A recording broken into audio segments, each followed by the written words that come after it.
Hey everyone, welcome to a special lecture slideshow video. Now this is going to be different from my typical painting process videos because when I have a lot of other work to deal with, I don't usually have the time to compile those. So you're gonna have to settle for something like this every so often, and hopefully this will help you either way. This time around, I'll be going over a concept called the three tiers of realism in art. Now, I've been taught in a different manner regarding this, but the way I've compiled it works for me, so hopefully it'll work for you as well, as it simplifies the concept and makes it easier for me to digest. So, the reason why I talk about this is because, especially if you're established, a lot of times your audience may say your work is quote unquote realistic. Now, this can go in a large variety of ways, ranging from anywhere from anime and cartoons to freaking Russian atelier master painting realism. Now, everybody has their own styles, but how you ground your viewers to the world matters, and you need to ensure that whatever you choose is consistent and believable for the audience enough. Now, the major thing to consider is that what we can reasonably immerse ourselves in vary widely and is very malleable. We don't all have to paint master realistic paintings in order to get your audience to believe in the universe that you create.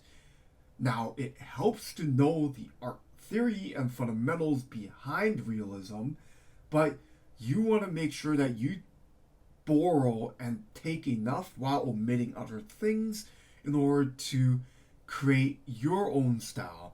And it's a lot more malleable than it seems. Now, if it seems a little bit confusing, don't worry, I'll go over the three tiers right now to make it easier for you to understand. So, number one, of course, we go into the highest tier, which is the technical side of realism. Now, this is basically whatever colors and whatever you do is just pure technical to the extent of what realism is. So, whatever you can possibly do with physical paint or even digital paint, you are picking the colors, you are drawing in such a way that is resembling the realistic world of our life. So, this is basically what you would expect. It's just hyper realism. Whatever you think is fully realistic is what you choose to do. Now, obviously, not everyone's going to do this, but I certainly respect those who are capable of doing this because I sure as hell can't. Number two, this is going to be the logical side. Now, what I mean by this is you borrow a lot of things with realism and the world around you, but you're not copying exactly what it is. Now, how you change and twist things is entirely up to you and dependent on your preferences and your style. But given these pictures I've shown you here, you might get a clue of what I mean, where you're not exactly going full realism, but you are doing just enough to create, let's say, a realistic sense of light. There's a sense of perspective. There's the colors are semi-realistic enough that you understand that it follows the laws of physics, basically. So it's logical, but it's not fully technical. Of course, number three, then, you would imagine, is believable, but not to the point of logical.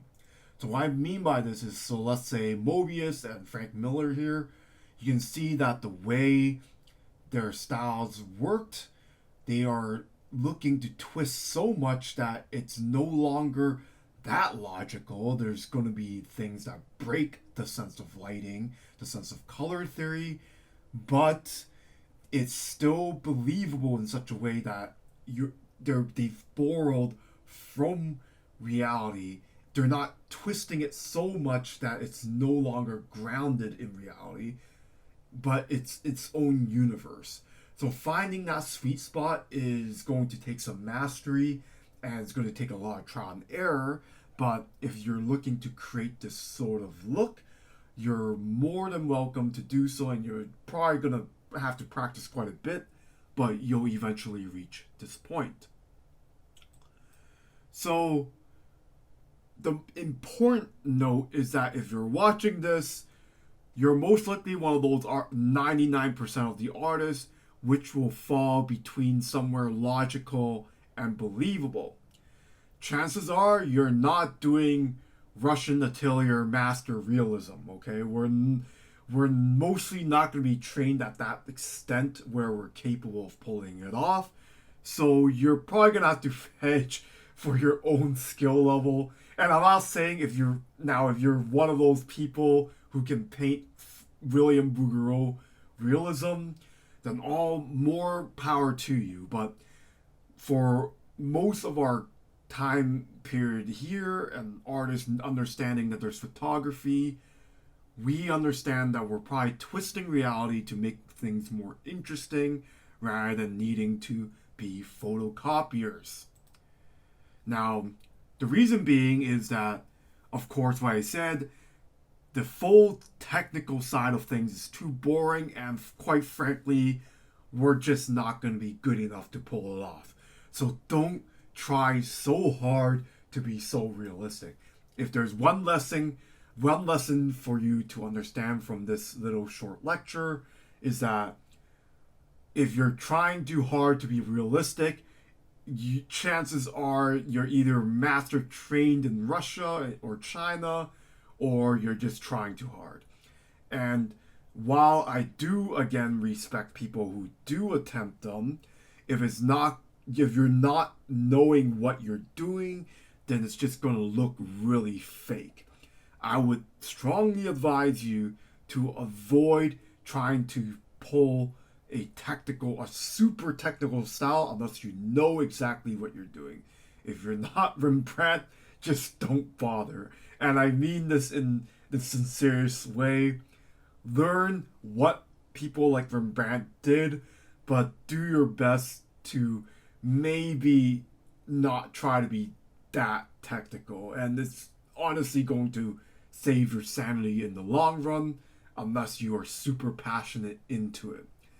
Now, we can again create realistic environments just by borrowing enough of reality without just fully copying it.